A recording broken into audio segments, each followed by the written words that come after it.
shut up, you listen to my monkey mouth. There's a companion when you got pun on the canoa route. Hopped in a portal and got in a fight, Elias knocked him out. Bow, Naruto fighting style. Bow, UFC he tapped out. Bow, we win, we get crowned. Monkey mouth, monkey mouth, monkey mouth, monkey mouth. Alrighty, everybody, welcome back to the Ones Who Woke Up podcast. This is Joshua, as always, and today with me I've got Brian Liu. And so, tell everybody a little bit about yourself. Like, you know, obviously I know you, right? We've been linked up for a while now, but you know, you've got a lot going on. So, you know, like, kind of give the world the elevator pitch on Brian Liu real quick, so that we can kick things off, and we'll just parlay into whatever from there. So yeah, I made my bones in New York City. You know, commuting from Queens to Manhattan for about like 10 years. But unfortunately, my father was diagnosed with carcinoid tumors in his liver. So, you know, it got a little bit bad after a point. So I had a lady, we were serious. I proposed, she said yes, and then we moved to Austin, right? She wanted to be a teacher. We wanted to get there. And since I was already involved in technology, at the time I was a national producer.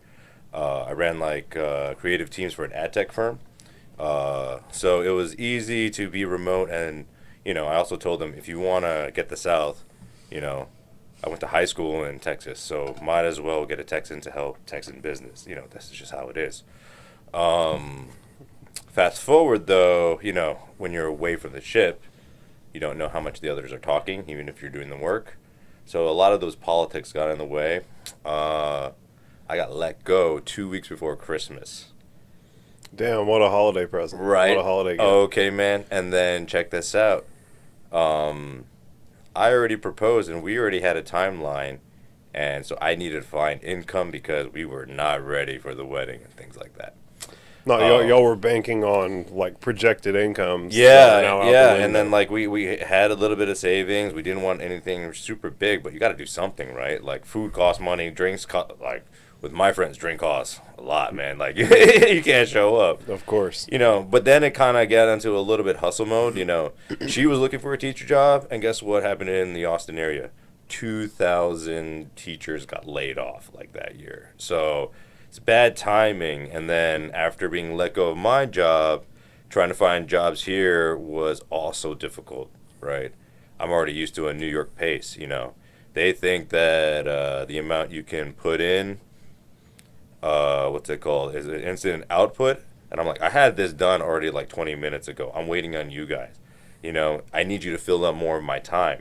But having that pressure of getting things done at a timely manner is kind of like a New York City thing. Like, if someone's waiting on you, forget about it. They're going to go to somebody next. Yeah. Well, I mean, my son's middle name is Bronx. His mom is from the Bronx. Yeah, she's spicy. Yeah, exactly. That's why you gotta have that. She's spicy. But so I've been up there, and I've definitely gotten to experience the vibe from a person who's from there, and I've also had to go up there and deal with it. And bro, I'm big Texan from like the woods. I need I need to be able to do this. Elbow room. Like, fuck elbow room. Like fingertips, motherfucker. I'm on my space. I need my 3 feet. I need my 3 bro. feet. I need my fucking space, bro. Yeah. And that was not getting respected at all in New York. And I mean, that's why I wanted to leave, honestly. Like, it was a weird thing where, yes, I wanted to be closer around my dad, you know, so there would be no regrets in our last, like, time together. It's beautiful. But at the same time, like, when you're coming from Queens to Manhattan and back and forth each day, that takes a toll on you because you're just, like, here and here with everybody else. You know, all day, every day. Luckily, like one of these sardine. guys are like my homeboy from college, and we would commute. You know, like that was dope.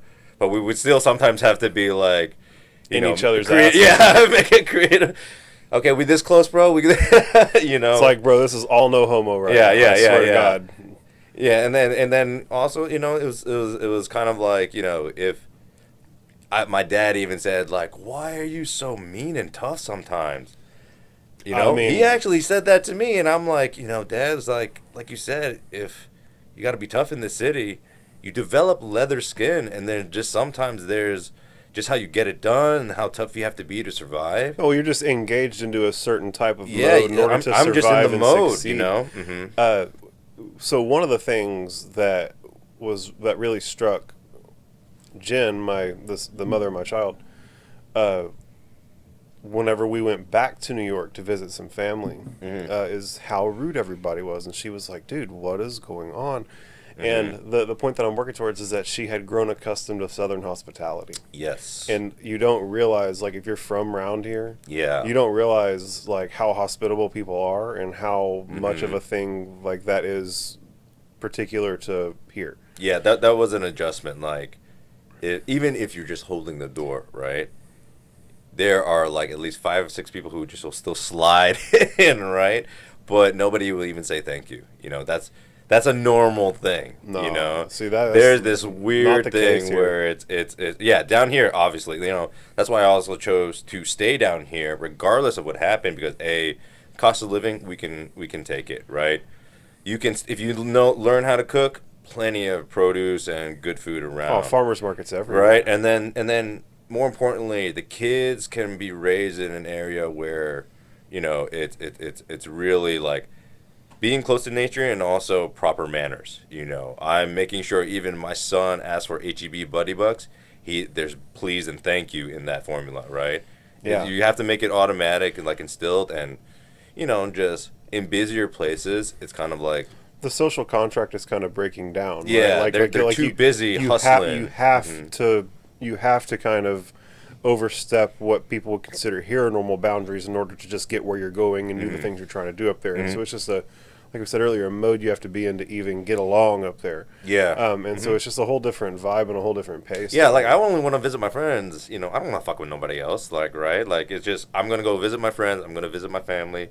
We're gonna get some great food, and then we don't want to meet nobody new. You know, like we're not trying to mingle at the bar or nothing like that. Or yeah, so it's there's plenty of places around here where you can find that type of vibe. Yeah, yeah. And I think one of the simplest ways to put it is that in those places where it's, you know, the Manhattans and the places where it's just busy, everybody's packed in like sardines and the social contract's starting to break down. I think that because of that, the way that they act, it could be interpreted by someone around here as like a lack of respect for your personal boundaries and things like that. And it's not necessarily what they're trying to do. That's just what they have to do in order to survive in the place where they're from. And you know, a lot of people who come here from those places aren't used to being spoken to, and so someone's like, "How you doing?" and they like think that there's some like that there's something behind it, or that you know, someone's trying to be rude, and people are just trying to be like generally hospitable. And so like there's friction that you can experience in both ways, right? Like someone who's used to that hustle and bustle, and then you're getting stuck behind an old lady who's driving 35 in the 35,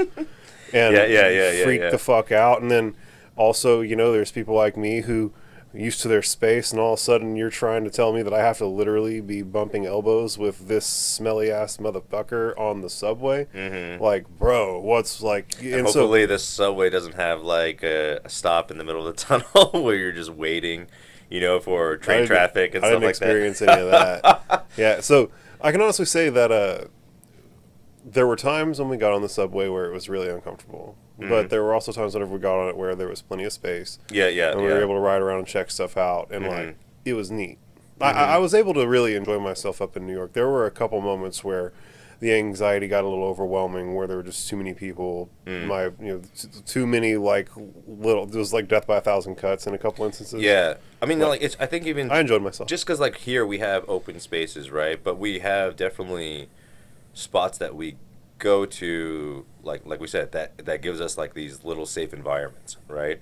So if you want to talk about like somewhere like New York, there are just a bunch of small places that might be very specific to like safe environments, as well as limited people knowing how actually friendly, like say an establishment is, right? Like that's when you get into, okay, is this like a corporate like type restaurant, or technically it's actually a mom and pop, right?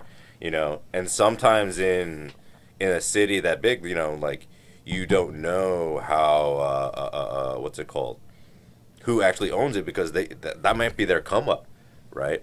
I have an auntie who right now it has two sushi restaurants like around Times Square, and she knows that she doesn't have to do like a real traditional sushi thing, right? Like she's making rolls and like combining it with even like Italian style like calamari and stuff like that. And it's an interesting thing to Just get having it. fun She's with just it. get yeah. So like Well, it's culinary some art. people don't have to like take it too seriously, but say a normal family, maybe someone from a restaurateur, right? Then yes, then those little safe zones. They're like, okay, they know where they come from, probably the day that they had, and then they get into, let me take care of you. This is my spot, and that's what I really like about New York hospitality. Into that kind of like woven family, it's like you've always taken care of us every time we walk through the door. Let's share that. So I actually only found like that as that connection between the type of hospitality and view. You just gotta like show that different light to help. Yeah, well, up there, they have social barriers, right? Like there are so many people who will do you wrong in so many different ways that you can't necessarily just be openly super hospitable to every other person. Exactly, So you have to kind of exactly. you develop trust. That's And what I once- said, and once you leather do- once skin, and once you develop that trust, though, you're like in that like. No, you're in the nugget zone, bro. Like they'll take super good You're care in the of you family. forever. Yeah. Exactly. I remember there is this like 24-hour Korean spot that basically does a lot of like nighttime soups and stews and stuff like that. Super easy, but it was like right next to where my train would have to be to get back into Queens. And I just remember like, you get the normal like little like small dishes as appetizers and things like that. But because we called her like auntie and stuff like that, I just remember like there was just like steamed eggs and extra like grilled mackerel and stuff like that. Like definitely not on our bill, but it just shows that like you can find little spots that'll take care of you. You just got to make sure you stay solid as a person and then reciprocate. Reciprocate and advocate. That's the best you could do. Yeah, I think that's beautiful. And one thing I did want to ask you, because I know Sure, man. I know you do a lot of stuff that's like particular to mindfulness, and one of the things that I lean into a lot on this podcast is psychedelics. Mm-hmm. Have you ever taken any psychedelics? Yeah, so I went to RIT, so Rochester Institute of Technology. Bro, get the fuck out of here. Yes, So sir. one of my good friends went to Rochester RIT, and then Mhm. also my baby mama had wound up living in Rochester for a while. Okay. Yeah. You want to hear some? John Jones also originally from Rochester. You want to hear some extra like weirdness? Sure. Like I did not actually know because so my mother is one of three, right? She had two older brothers. I'm sorry, like one of four. She had two older brothers, and one older sister. Bro, that's low key misogyny, bro. So there's what's it called? When my mom drove me to RIT, she also mentioned that like, oh yeah, your grandma doesn't think it's a good idea that you're going to this college. And I'm said, why? It's a great school. It's the best school I'm gonna be able to get into. And she's like, my brother actually died here in Rochester in a car accident, and my uncle that I've never met, he was actually up in Rochester being a Buddhist monk in a Chinese temple. So our family's from Taiwan, so like there's different like meshes, but still when you're in somewhere like upstate New York, it doesn't matter. You're all congregating, things like that. But I did not know that. I knew he passed. I did not know where or how. Like, and then it was a car accident here in Rochester, and I found that out as I was moving into It's the like, dorms. oh wow, I'm totally Yeah, moving like in a bad juju. So I didn't know it was like, a mother's being like, so be careful, like, right, like I don't know if it's like something that like you don't go too crazy, but still it's like, yeah, the Rochester was the RIT was a great learning place just to figure out, before this whole app scene, and be like aware of your intelligence and how you don't really need much people and tools. You can learn the tools yourself. that's a great school to figure that thing out. Yeah. Well, and so while you were up there, that's where you got to experience. That's where you got to experiment with psychedelics. Oh yeah, I'm sorry. Because I had so many projects, I would actually be microdosing a little bit. Okay. You're not the first person who's because advocated for microdosing on this podcast. Because I've never done it. I mean, like, it's only for like I will actually do a trip if I don't have much to do. But I was first introduced to it as microdosing so I could pass time better, because in those situations, say like projects to render, you would be in the lab for hours. Well, a microdose isn't supposed to be like psychoactively active. You're not supposed to be no. seeing stuff. But I'm saying the first introduction to getting into psychedelics was starting with microdosing before, it was then weekends and people was like, we have nothing to do. Let's go for a bigger dose, right? Yeah. I just wanted to be like a little bit precautious about like, I've never done this before. Like, hand me weed and any kind of smoke. Okay, that's fine. But we're talking about something that I know that other people and I've seen other people crazy. I was 18. And so no one around was like particularly experienced with psychedelics. No. That was the other thing. So you guys were all just like young dickheads. Yeah, exactly. Around with Which I was aware that like you were aware of this fact. You know people like even like homeboys think it's funny. It's like, oh, let's roofie your friend. Like that was like back in the day, people doing that. It's kind of crap. Very impolite, but right? I understand that type of hazing. I played football. Hazing happens, especially in college when everybody's bored. And exactly, right? Like shit gets out of control. I mean, Rochester's a place where like 8 months of winter, so what else are you gonna do, right? Like, that's why you get a good tolerance for whiskey and beer, and get pretty good at beer pong. It's just kind of the environment. I'm a beer pong legend. Legend. I had a house in Taylor whenever I was young. Me and my brother had a house in Taylor, and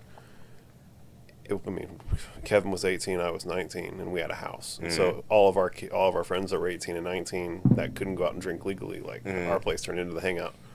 But so you were microdosing. I'm assuming it was mushrooms, or was it LSD? Yes. So from what I was aware of, it was like since Rochester was close to the Great Lakes, it was like lakeside mushrooms, which had different colors. So I'm unfamiliar. That's neat. Yeah, I don't even remember the string colors, but I was explained to it, and I was like, okay.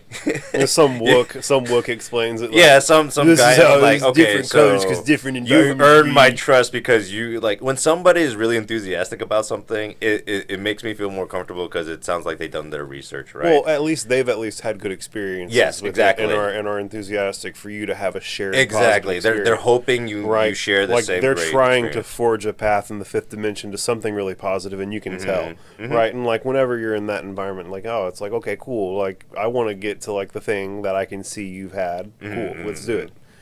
And so, what was your first like really big psychedelic experience like? I remember it because it was also in a. Tell me all about it.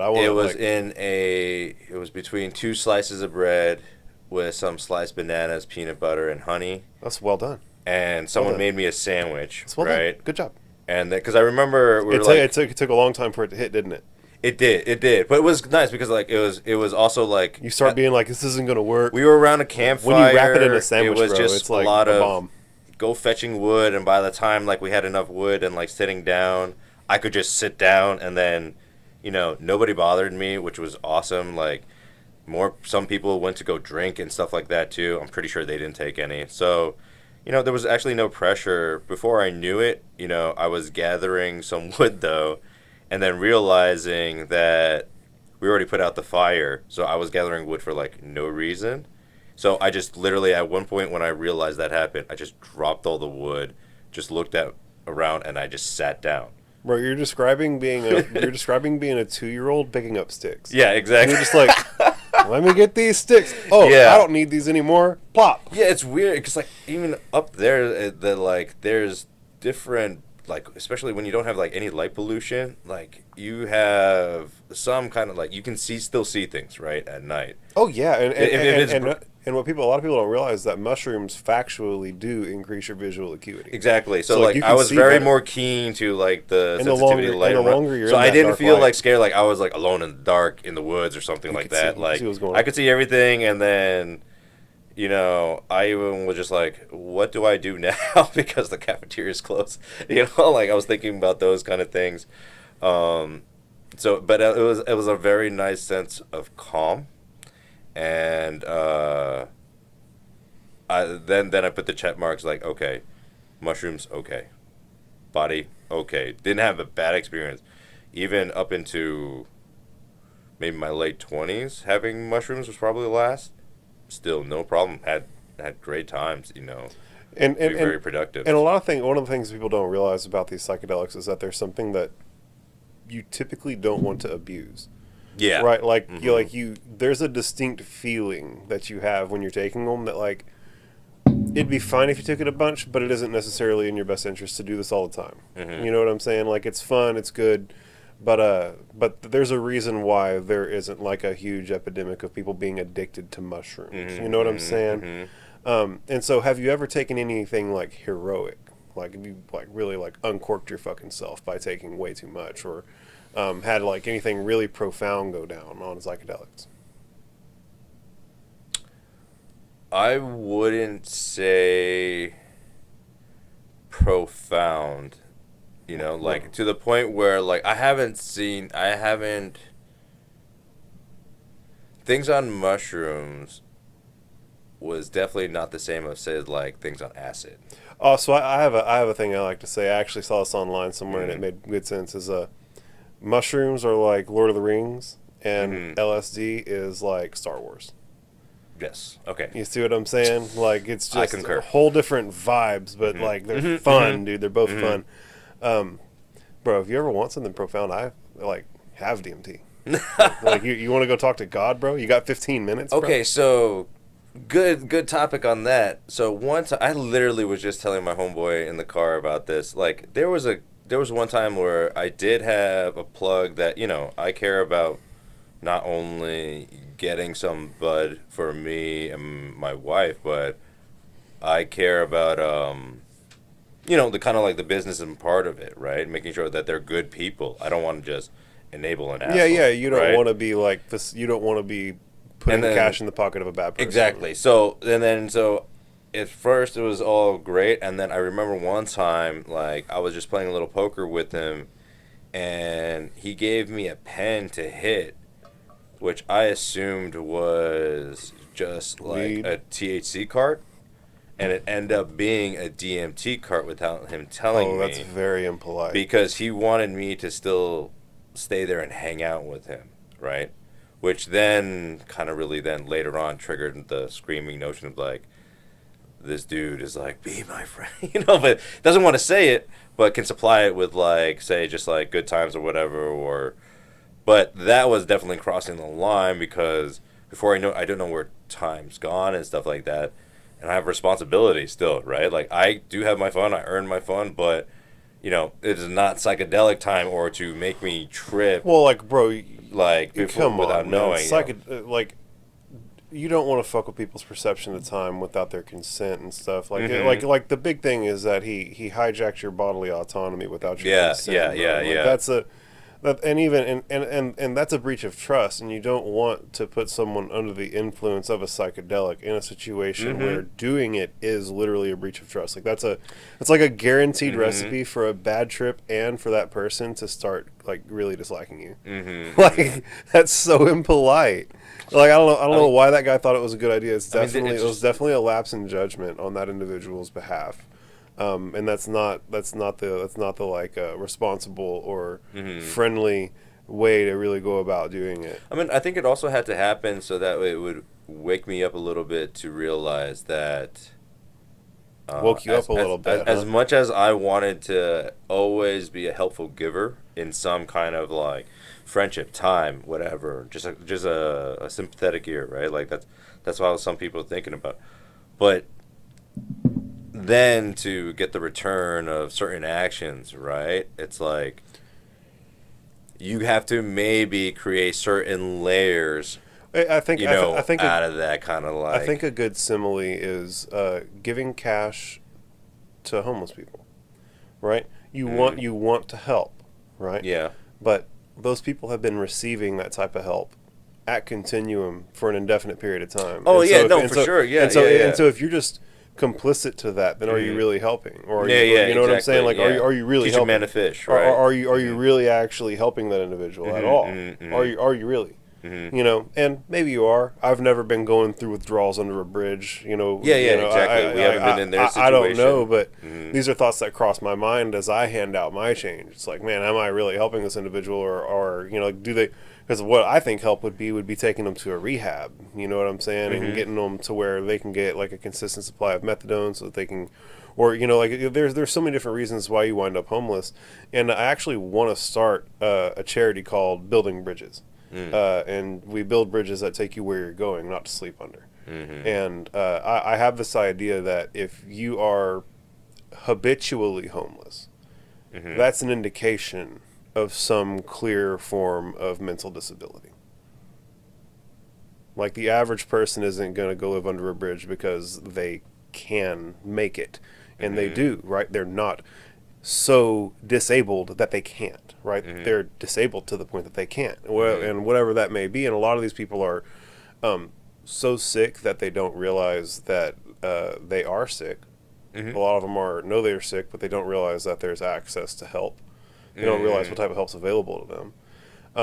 And there's just a wide spectrum of reasons. You know, like some of these people, they don't have an ID. You can't get Social Security benefits if you don't have a fucking ID.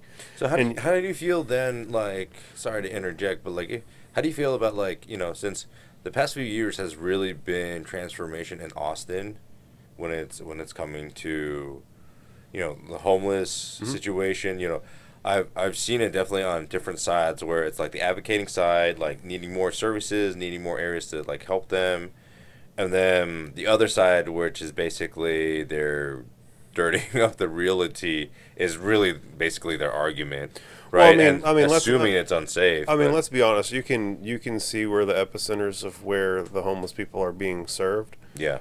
And the rate of crime that happens in those areas are significantly higher. Like, they're clearly involved in criminal activity and making the area generally unsafe. And it's definitely unpleasant to look at. It's definitely unpleasant to deal with. I definitely don't like having to walk up and down the street and deal with a guy who's so high on a form of hard drug that he's incoherent, but is still able to try and ask me for cash and like be upset when I tell him no. And you know, so there's definitely, like, I think, clear, obvious negative side effects to having such a significant homeless population. I think it's weird that it's like 36 is like known for like a party thing, and then like one street over is like the homeless shelter. It's literally there's like waiting in line. Yeah, Caritas is literally that, like, right there. I mean, you can literally throw a rock and hit Caritas. So when I was like under kind of like, you know, down and out with the job, like firing me, I picked up and just started doing like Lyft for like 60 hours a week, right? Yeah. So I was constantly down there, so I saw all the, like, it really was really weird picking up kids from UT,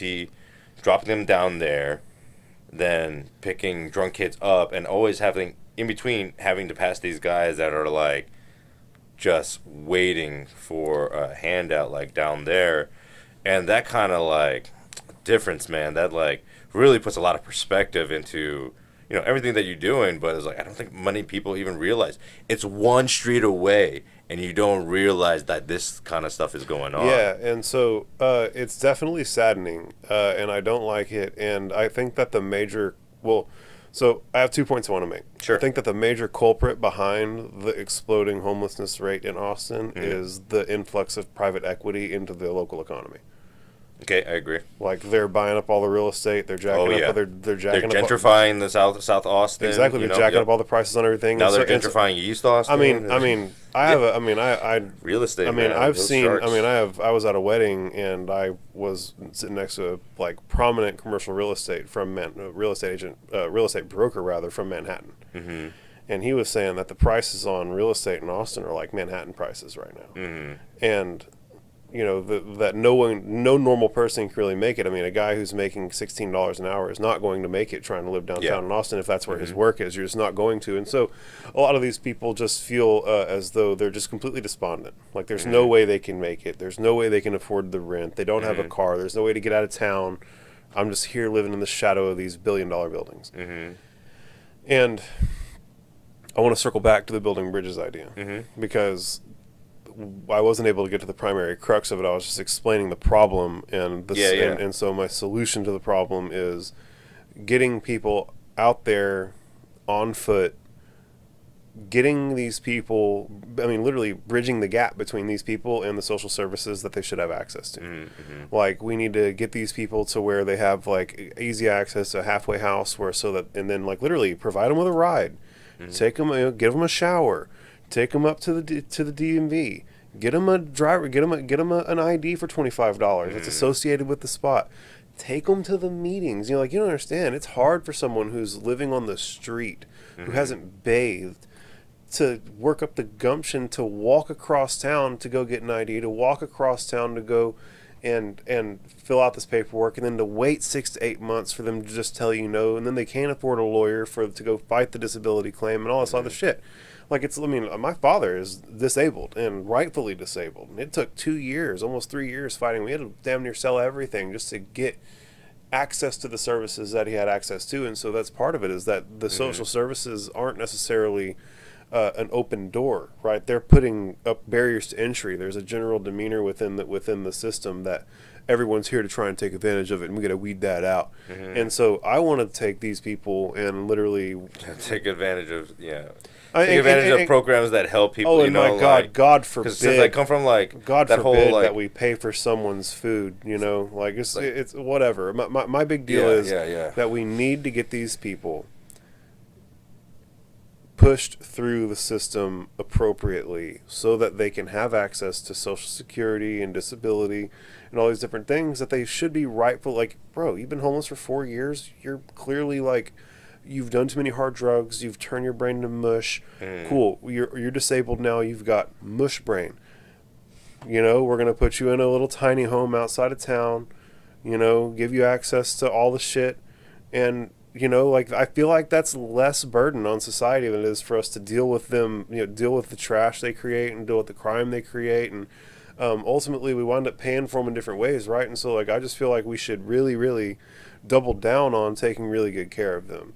And of course that's going to create like a higher percentage of people who are going to take advantage of the system because the system's doing a better job at taking care of people. But the truth is that, man, I really do feel like after so many years of sitting there and just collecting, they're going to go and do something. They're going to go and start a business. They're going to do whatever. And sure, maybe they got an unfair leg up by taking advantage of the system, and they were able to start their business with all this other shit and access you didn't have access to because you were a normal person. Cool, bro. Would you really rather them be on the side of the road getting upset because you told them no, you didn't want them to wash your windshield? Or I would say that person, you're more mad that person actually not just had the opportunity, right? Because opportunity is one thing, but the drive and then to keep it going and see its completion, right? Sometimes it's like people project their failures, right, instantly on others. So it's an instant way to that's an easy target for them to project failures and how they feel, versus just saying understand what he was doing, what kind of living situation this man had gone through it with this little help, and yes, being successful. But that's what people need. Sometimes people need a little help. They have all the drive in the world, and it's unfortunate that it's always kind of skewed to a select few that get the help. The truth is that there is a significant portion of people who are veterans who've been abandoned by their families. Yes. There's a significant portion of people who are in the trans community who've been abandoned by their families. Yes. There's a certain portion of the population who've fallen into addiction who've been abandoned by their families. There's a certain number of people who've got their head on straight whose families have died around them. You know what I'm saying? There's 4 clear channels right there that I just described that lead to homelessness. And I feel like all those can lead to long-term disabilities that you should be able to get taken care of for. And the bottom, and bro, look at the stats. There's a significant. People went crazy 1 year in COVID, right?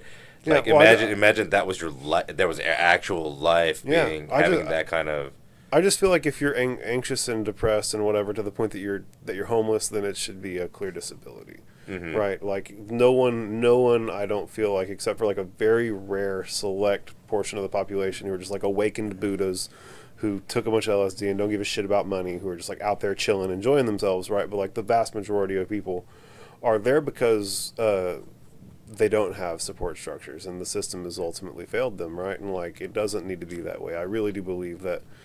I'd love to start it in Austin, bro. Like it could be a thing we take nationwide. We started in Austin, and I really do believe that like with access to proper Social Security and disability and all these other things that are here for people, we can get it cleaned up pretty effectively. I really do believe that. I think the hardest part about it would be actually fighting the courts, where the courts would be trying to say they're not really disabled, but you go and get enough doctors to sign off, the courts can't tell you no. You get 17 doctors saying, hey, this guy's disabled due to his depression.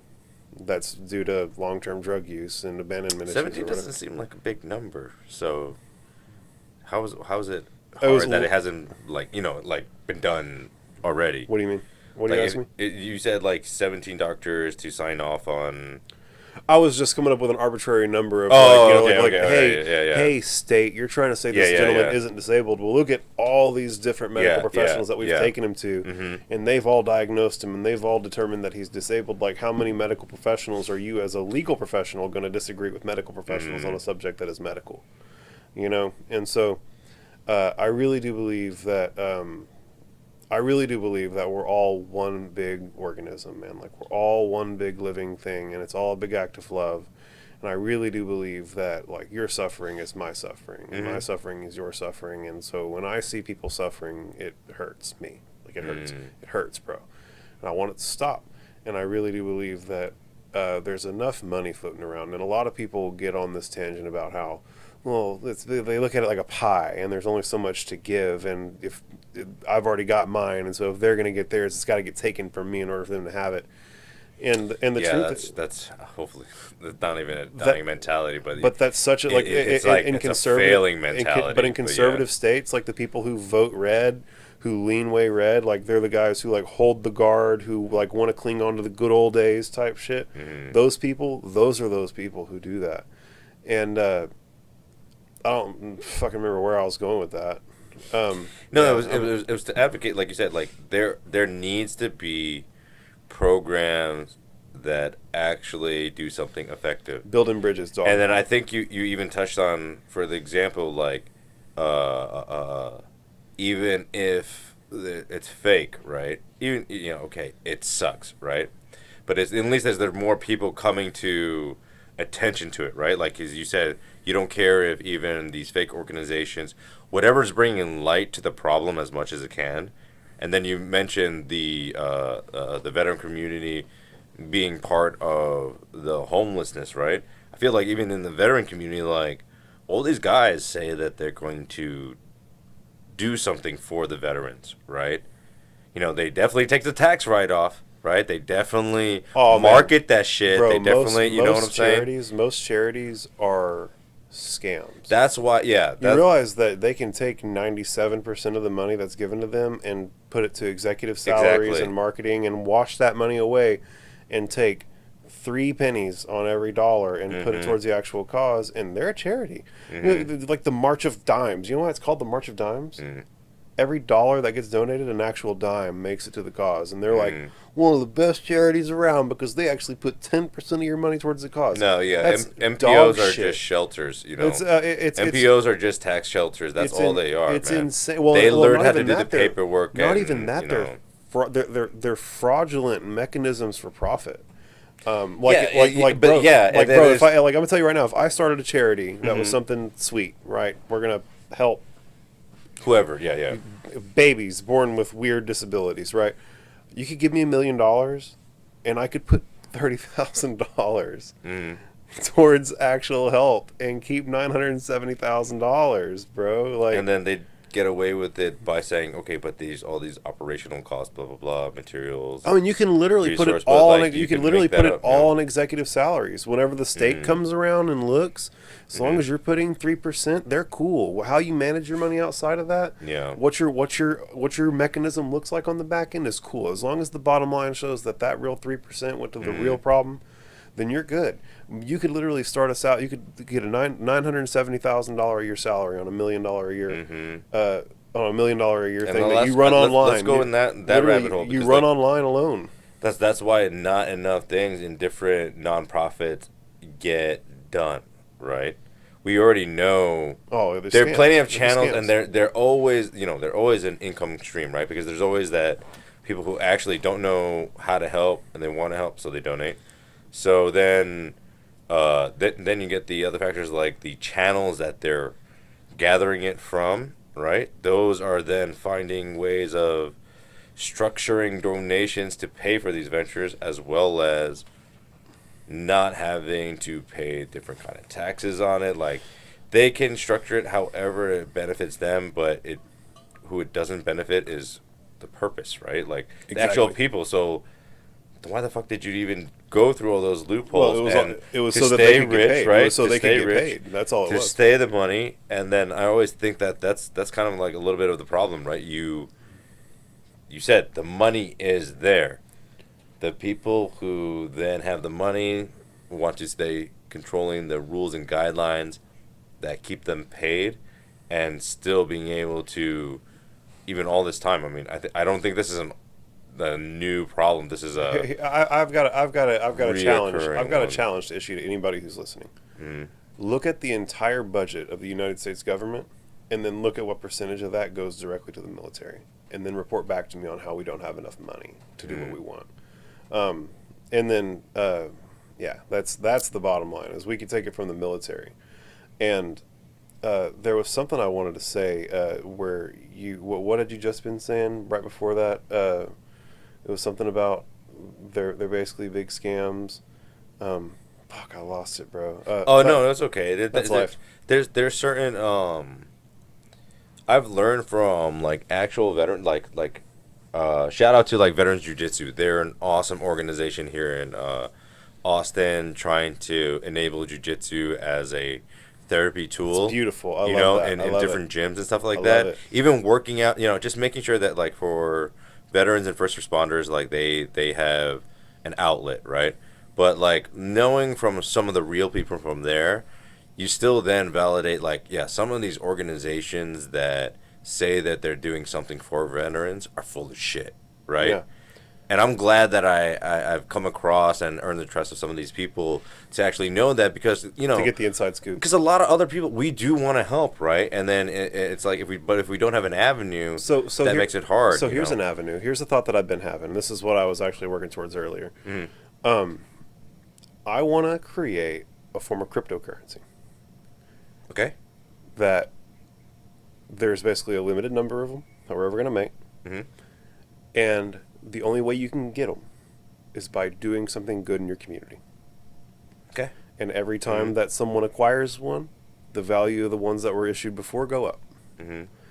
And I think that that's a really beautiful way to incentivize actually doing good, right? Like, there's no, like, you took a picture of the fence where it was dilapidated, you fixed up the fence and painted it, you took a picture of it, you like went through whatever proper authentication channels that we put up, and you were able to verify that, like, man, you repaired a fence in your city, and now it looks nicer there. Cool, dog. Here's you some good guy coin, or what the fuck ever, whatever thing you want to brand it secondary, right? What the point is that if we could find a way to literally financially incentivize through the wrangling of these cryptocurrencies and through the way that you can manipulate their value long term by controlling the flow of them, and like you have a set number of them, right? And the more people who get in on it, you can like divide them into small, like how they do stocks, right? You now you can get a 1/100th of an Apple stock or whatever, right? Before long, you'll be getting 1/100th of one of these coins, because we're getting towards the end, but they're still just as valuable. Every time that you get a disbursement, it's 1/100th of a coin. Well, that's as valuable as what the disbursements were yesterday. or 10 years ago when they were getting a whole coin. You know what I'm saying? So like everyone's getting paid out nice, right? There's a way, there's ways to like juice these cryptocurrencies into maintaining controllable growth over the long term in terms of profit for the people on the back end. And I just want to distribute that back to the people who are doing the good in the community, who are doing it in some like verifiable, authenticatable way. And I think that's a really cool thing. Like at the end of the day, the verification would be very important. Having your keys, I have kind of like a solutions architect background, so I've even thought about like blockchain for cannabis, transformation into cryptocurrency for compliance goods, like all these kind of things. And for your situation, I've been also wondering, like, especially when like it seems like news, how the value of certain currencies, right, are going up and down, right, Dogecoin or whatever, things that are happening. I had a lick on Dogecoin. Yeah, so I had a fat lick on Dogecoin.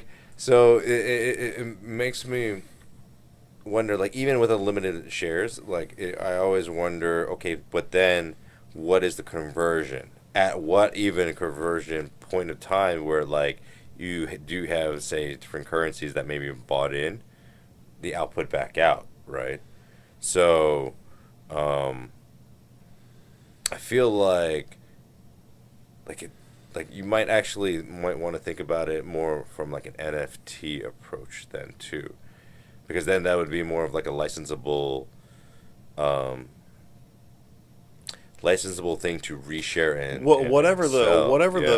the flow into it looks like is the premise is the premise stays the same. The premise is you do something good, you get a unit of profit back, right? Like you now can spend or hold on to it and it go up in value.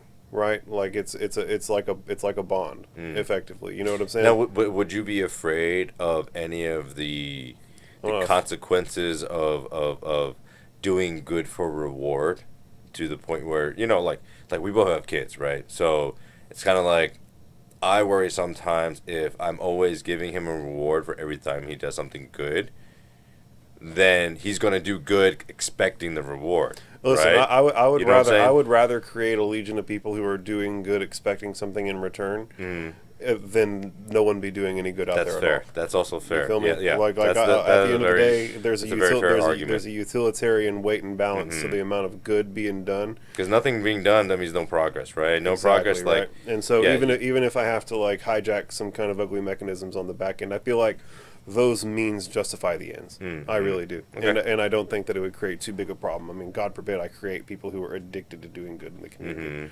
But then there's people who'd fucking go out and knock a fence down so that they could fix it up later. You know what I'm saying? They're going to be turds, right? And you have to figure out how to weed those people out. But bro, I see you got a 3 Tomoe Sharingan on your forearm right here. Yeah. So this was actually the first piece that I designed. That's actually the first piece you did. So this was actually my very first piece that I designed. You designed all your art, right? Yeah. So everything that's on my body that I designed, and just put the sketch together, because I kind of have like a little bit of a illustration. You're clearly artistic if you're designing that all time. this. And then shout out to my cousin Steve, man, like him and Flyrite always gets me. Like he knows exactly what to do with my artwork. And then add his, especially like really good details, exactly what my imagination. So that way I can even add layers on. He understands that it's time process and they can get tied together. And also like piece. you might. He knew I was also moving to Texas, so it might be a long time before you get any additions. So I see. But specifically, I got this one just because I researched the background of what those eyes actually meant. And it was really empowering to me because I always thought like I had a very keen eye sense and observation.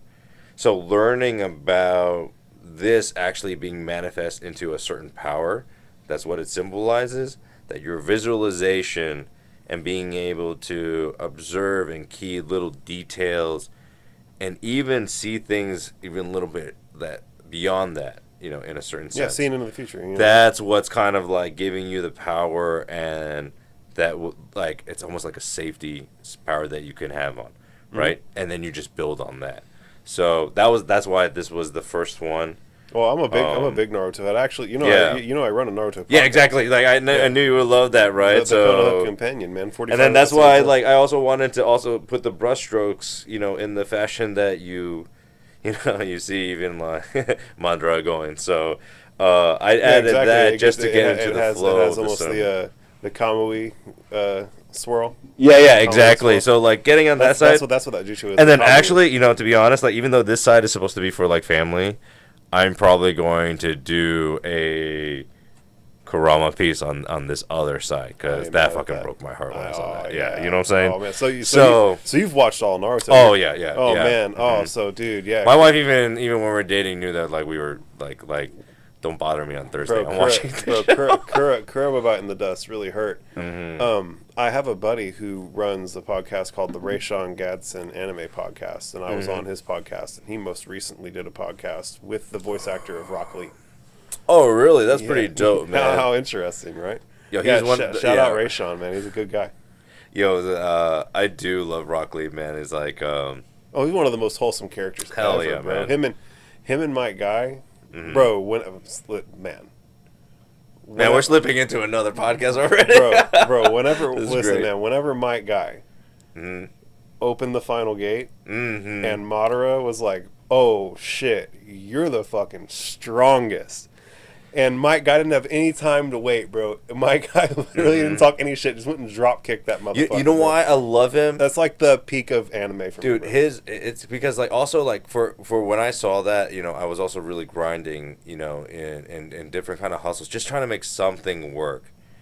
And then knowing the perseverance of a character because you've seen him grow or like years of watching him, right? Years and years. And then to be able to do a feat like that, bro. like I get it. So it's kind of like you kind of have these little moments in your life where little things that you do, watching your shows, watching your kids, all these little things. It's weird how certain little inspirations like just blossom in front of you, especially when you need it, and then now you got the fuel to keep going at it. Yeah. Right? I love that. I love that little like. It's not about, like, some people think, like, it's not like the movies. You're not going to have this big epiphany, right? But it's really appreciative when you see along the stream going up and down, like my dad says, like, you're going to have highs and lows. But along the ways, you're going to have little pieces of inspiration that keep you going, right? So I think about characters like that personify that kind of stuff. And it's like, how do you get inspired by an anime? But hell, you don't know what inspires people. If you don't know what's inspiring about Rock Lee and Mike Guy, then you ain't seen. Yeah, man. You ain't seen it, bro. Like that's like asking, how do you know I have a nose? I can't see it. Like fucking look in the mirror, watch the anime. Yeah. Dude, the hypest moment of that whole series for me, outside of that, is whenever Madara and Obito are riding the Ten Tails, and then the Ten Tails bucks them. Yeah. And then there's just like 2 whole episodes of guitar solo.